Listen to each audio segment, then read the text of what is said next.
Good morning everyone, how are you all? I hope you all will be fine. इस समय सुबह का वक्त है और मैं अपने वीडियो पर रिकॉर्डिंग कर रही हूँ। जी हाँ, आप सुन सकते हैं, अगर आपको सुनाई दे रहा हो बैकग्राउंड में बर्ड्स की आवाज़ें आ रही हैं and really it's a very beautiful moment now. चलिए, इसी के साथ आज मैं आपके लिए लेकर आई हूँ इस वीडियो में some expressions used for making an invitation, यानी कि कुछ ऐसे एक्सप्रेशंस, स्टेटमेंट, फ्रेजेस जिनका यूज़ आप किसी व्यक्ति को इनवाइट करने के लिए कर सकते हैं, उन्हें इनविटेशन दे सकते हैं। तो चलिए शुरू करते हैं इस वीडियो को बिना देर करते हुए। तो जी, यदि अभी तक आपने मेरे चैनल को सब्सक्राइब नहीं किया है तो जल्दी से चैनल को सब्सक्राइब कर लीजिए और बेल आइकन प्रेस कर दीजिए। नोटिफिकेशन आप तक बिना किसी इंटरप्शन के पहुंचते रहेंगे। वीडियो को शुरू करते हैं। यदि आप किसी को इनवाइट करना चाहते हैं और आप किसी से बातचीत कर रहे हैं, कन्वर्जेशन कर रहे हैं, तो उस वक्त आप ये कुछ फॉलोइंग स्टेटमेंट्स हैं, फ्रेजेस हैं, बोल सकते हैं। तो मैं यहाँ पर आपको बताऊंगी ड्यूरिंग कन्वर्जेशन एक्सप्रेशंस। जी हाँ, बातचीत करते वक्त किस तरह से आप स्टेटमेंट बोल सकते हैं किसी को इन्वाइट करने के लिए। हालांकि रिटन में भी इन्विटेशन दिया जाता है, तो यहाँ पर हम रिटन की बात नहीं कर रहे हैं। यहाँ पर हम बात कर रहे हैं आप किसी को ओरली कैसे इन्वाइट कर सकते हैं। सपोज दैट आपके घर में कोई वेडिंग है या फिर वेडिंग एनिवर्सरी है और अपने फ्रेंड्स को बुलाना चाहते हैं, तो आप उन्हें ये जो फॉलोइंग स्टेटमेंट्स और फ्रेजेस मैं आपको बताने वाली हूँ, इन्हें बोलकर आप उन्हें इनवाइट कर सकते हैं। तो जी, जो पहला एक्सप्रेशन है किसी को इनवाइट करने का, वो है यू आर कॉर्डियली इन्वाइटेड, यानी आप सादर आमंत्रित हैं। यहाँ पर कॉर्डियली इन्वाइटेड का मतलब हो जाता है सादर आमंत्रित। ठीक है, तो ये फ्रेज आप यूज़ कर सकते हैं। इनवाइटेड के बाद आप यदि कुछ और स्टेटमेंट जोड़ना चाहें तो वो आपके ऊपर है। यहाँ पर यू आर कॉर्डियली इनवाइटेड, ये जो फ्रेज, ये जो एक्सप्रेशन है, पूरी तरह से फॉर्मल है। जी हाँ, फॉर्मली आप इसका यूज़ कर सकते हैं। चलिए देखते हैं एक और स्टेटमेंट जो हम कन्वर्जेशन के दौरान बोल सकते हैं। No excuse will do, you are to come. कोई बहाना नहीं चलेगा, तुम्हें आना है। तो इस तरह से बिल्कुल इनफॉर्मल होकर भी आप किसी को इनवाइट कर सकते हैं, क्योंकि ऐसा सुनकर सामने वाले को भी अच्छा लगता है कि आप सामने वाले को कितनी इंपॉर्टेंस दे रहे हैं। तो यहाँ पर no excuse will do, you are to come, ये पूरी तरीके से इनफॉर्मल है। जी हाँ, आप अपने फ्रेंड्स के बीच ये सेंटेंस बोल सकते हैं यदि आपको अपने फ्रेंड्स को इन्वाइट करना है। वेट, कहीं आप ये स्टेटमेंट अपने बॉस को तो नहीं बोलने वाले हैं? बिल्कुल मत बोलिएगा, वरना बॉस आपको जॉब से निकाल देगा। एक्चुअली में ये स्टेटमेंट कुछ ज़्यादा ही इनफॉर्मल है और इसका यूज़ आप अपने फ्रेंड्स को या फिर अपने क्लोज फैमिली मेम्बर्स को बुलाने के लिए, यानी कि इनवाइट करने के लिए कह सकते हैं। आई होप दोस्तों आप सभी को स्टेटमेंट और फ्रेजेस समझ में आ रहे होंगे। चलिए देखते हैं अगला स्टेटमेंट यानी कि एक्सप्रेशन कौन सा है। You are to attend the wedding party positively। और यहाँ पर इस स्टेटमेंट का मतलब है आपको शादी की पार्टी में बिल्कुल आना है। जी हाँ, स्टेटमेंट के लास्ट में आप देख पा रहे हैं पॉजिटिवली वर्ड लगाया गया है।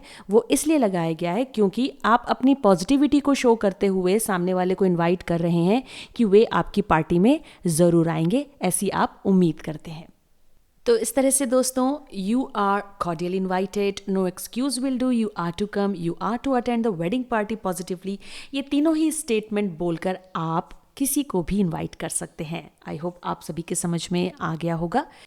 दोस्तों, यहाँ पर किसी को इनवाइट करने के लिए ये जो एक्सप्रेशन मैंने आपको बताए हैं, ये स्लाइटली फॉर्मल हैं। यहाँ पर सेकंड वाले सेंटेंस को छोड़कर बाकी दोनों सेंटेंसेस फॉर्मल हैं, जिन्हें आप फॉर्मली यूज़ कर सकते हैं किसी को इन्वाइट करने के लिए। आइए देखते हैं नेक्स्ट स्लाइड में कुछ और expressions. Suppose that we have the situation of an invitation at tea and coffee, यानी यदि आप किसी को चाय कॉफ़ी पर बुलाना चाहते हैं तो किस तरह से आप सामने वाले को इनवाइट करेंगे इंग्लिश में। आइए देखते हैं। तो पहला जो एक्सप्रेशन है वो है are you busy, how about a cup of tea. क्या आप बिजी हैं? क्या ख्याल है आपका एक कप चाय हो जाए? तो इस तरह से आप सामने वाले को चाय के लिए बुला सकते हैं। ये जो मैंने स्टेटमेंट आपको बताया है ये इनफॉर्मल है। जी हाँ, पूरी तरह से इनफॉर्मल है। अब आपको डिसाइड करना है कि आप ये किससे बोल सकते हैं। चलिए देखते हैं सेकंड स्टेटमेंट यानी कि expression, come and have some more coffee, यानी आइए थोड़ी और कॉफ़ी पी लीजिए, तो ये स्टेटमेंट जो आप देख रहे हैं ये यहाँ पर पूरी तरह से इनफॉर्मल है और इसे आप अपने फ्रेंड्स के बीच में यूज़ कर सकते हैं। तो इस स्लाइड का जो लास्ट स्टेटमेंट यानी कि एक्सप्रेशन है वो कुछ इस तरह से है क्वेश्चनिंग फॉर्म में। Would you like to have some tea और कॉफ़ी? क्या आप चाय और कॉफ़ी लेना चाहेंगे?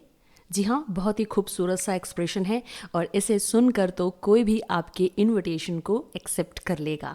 तो यहाँ पर इसे फॉर्मल कहा जाएगा। जी हाँ, यह एक फॉर्मल स्टेटमेंट है क्वेश्चनिंग फॉर्म में। चलिए मैं आपको बता देती हूँ कुछ ऐसे ही और एक्सप्रेशंस और स्टेटमेंट जिसमें हम वुड यू लाइक इस फ्रेज का यूज़ करेंगे because it is an excellent way to invite someone. ध्यान रहे दोस्तों, जब भी आप वुड यू लाइक इस फ्रेज का यूज़ करेंगे किसी को इनवाइट करने के लिए तो इसे आप फॉर्मली करेंगे क्योंकि ये बहुत ज़्यादा फॉर्मल होता है। चलिए देख लेते हैं वुड यू लाइक इस फ्रेज का यूज़ करते हुए कुछ स्टेटमेंट्स जिन्हें आप यूज़ कर सकते हैं किसी को इन्वाइट करने के लिए।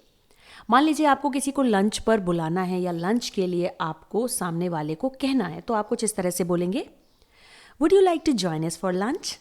क्या आप हमारे साथ दोपहर का भोजन करना चाहेंगे? बहुत ही खूबसूरत सा एक्सप्रेशन है और बहुत ही ज़्यादा फॉर्मल है, तो आप इस तरह से वुड यू लाइक का यूज़ कर सकते हैं। इसी तरह से यदि आपको किसी को मूवी पर ले जाना है यानी मूवी देखने के लिए, तो आप बोल सकते हैं, would you like to go to the movie this evening?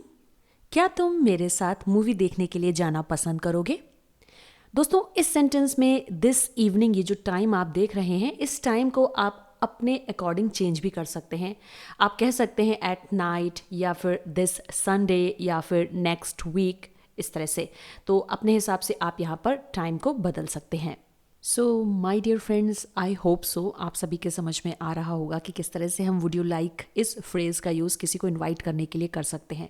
चलिए एक और एक्सप्रेशन देख लेते हैं। यहाँ पर ये सारे एक्सप्रेशन क्वेश्चनिंग फॉर्म में है क्योंकि हमें किसी को इनवाइट करना होता है किसी बात के लिए, तो उसकी परमिशन लेनी होती है, ठीक है। और दोस्तों, जब यह परमिशन हम बहुत ही प्यार से हम्बल वे में लेते हैं तो यह परमिशन ही आपकी इन्विटेशन बन जाती है सामने वाले के लिए। सपोज दैट आपको किसी को शॉपिंग पर ले जाना है और आप किसी की पॉकेट खाली करवाना चाहते हैं, तो आप कुछ इस तरह से स्टेटमेंट बोल सकते हैं, would you like to come shopping with me next Sunday? क्या आप मेरे साथ अगले संडे को शॉपिंग पर जाना पसंद करेंगे? तो इस तरह से सामने से आंसर आएगा, yes of course. So friends, I am just kidding. आप इस तरह से किसी की पॉकेट खाली नहीं करवा सकते हैं फोर्सफुली। चलिए, उम्मीद करती हूँ आप सभी को वुड यू लाइक ये फ्रेज़ समझ में आया होगा कि किस तरह से आप सामने वाले को इनवाइट करने के लिए इसे यूज़ कर सकते हैं।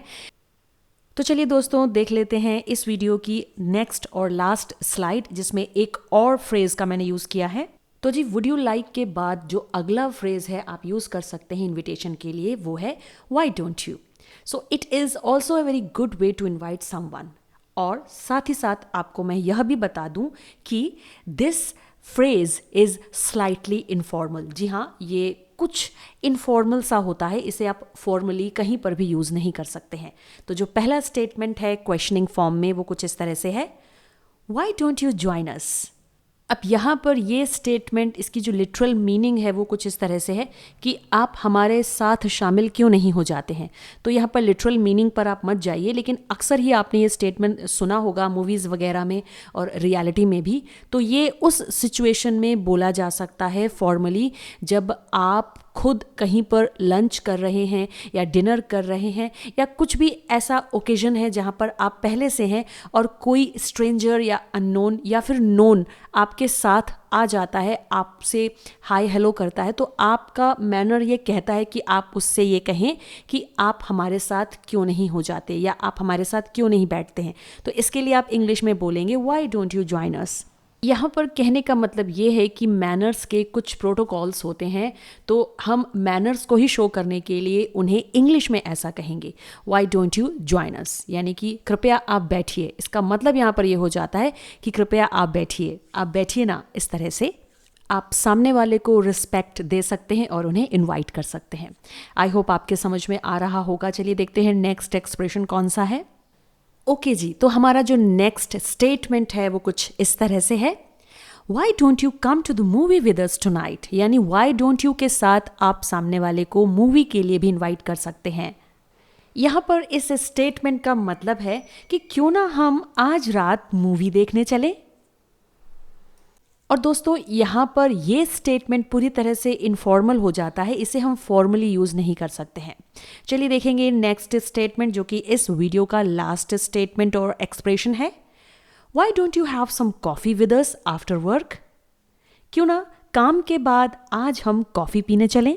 तो इस तरह से आप किसी को कॉफ़ी पर ले जाने के लिए भी वाई डोंट यू इस फ्रेज के साथ इनवाइट कर सकते हैं। So my dear friends, that's all in this video. I hope आप सभी को वीडियो अच्छा लगा होगा और अब तक आप समझ गए होंगे कि किस तरह से हम इंग्लिश में लोगों को इनवाइट कर सकते हैं ओरली। तो मिलते हैं दोस्तों नेक्स्ट वीडियो में एक नए टॉपिक के साथ। तब तक के लिए keep studying, have a great time, thanks for watching, bye bye.